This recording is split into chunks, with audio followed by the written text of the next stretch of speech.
It's your own rotisserie chicken. Okay, so the first thing I did, take it out of the package, you rinse it off. You pull out all of the things, the organs and things that are inside there. Okay. Make sure that it's really patted dry. Okay, so dry it off everywhere.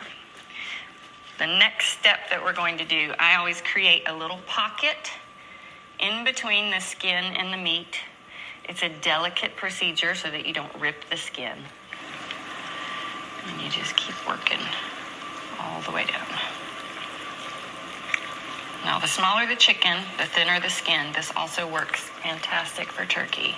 Okay, so we'll get down here in the legs. Wow.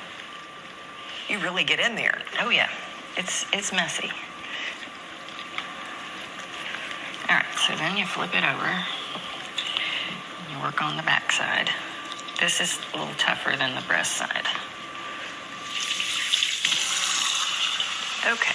A lot of hand washing. Yes, lots of hand washing with poultry. Well, any food, but really poultry. Okay, so now that we've created that pocket, I have 3/4 of a stick of salted butter, and I chopped up some fresh herbs. So I have garlic, some minced garlic. I have rosemary, thyme, and parsley. That smells wonderful. I always love to cook with fresh herbs. You can use dried ones, but I just like it better. So you just mash that up together. Next step. Take the chicken, now you've got the little pocket, scoop some of this butter in your hand, stick it in there, and then you kind of smush it down. And you do that on the breast side and on the back side. And try to get it as far down as you can. Smush all that butter in there. Make sure it's underneath both sides of the skin. There we go. All right, so that's that step. Wash my hands again.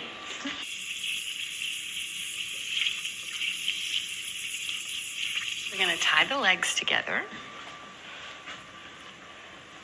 So you're gonna cross them a little bit.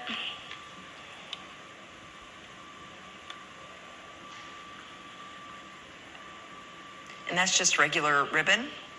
It's supposed to be cooking twine, but I'm notorious for not having it. And you can use whatever. Perfect.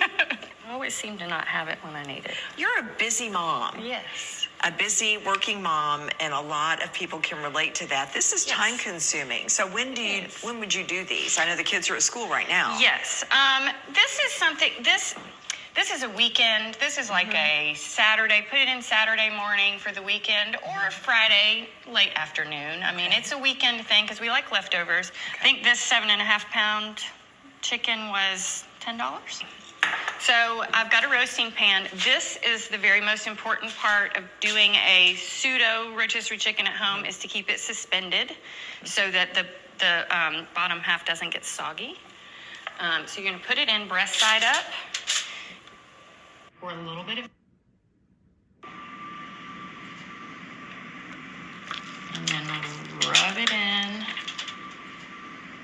All right, so last step before the oven, sea salt, and then I always like freshly ground black pepper just because it's larger, coarser. And then you'll do this process on both sides, obviously.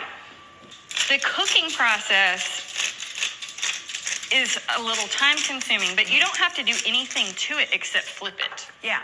I mean, you just turn it over. You don't have to.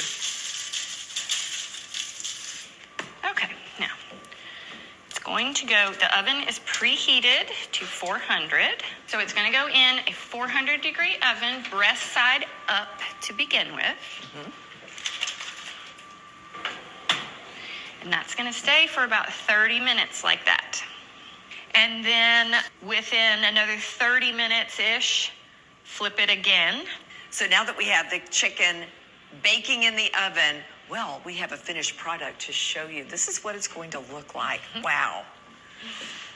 Okay, so that's what it looks like when it's finished. And you can see that it is crispy on both sides from the flipping it while it's cooking. So that is what you're going to end up with. This Beautiful. delicious dinner. Could we try some? Absolutely. Ooh. All right. Oh my goodness. Oh my goodness. Wonderful. Thank you so much. You're so welcome. Mm-hmm.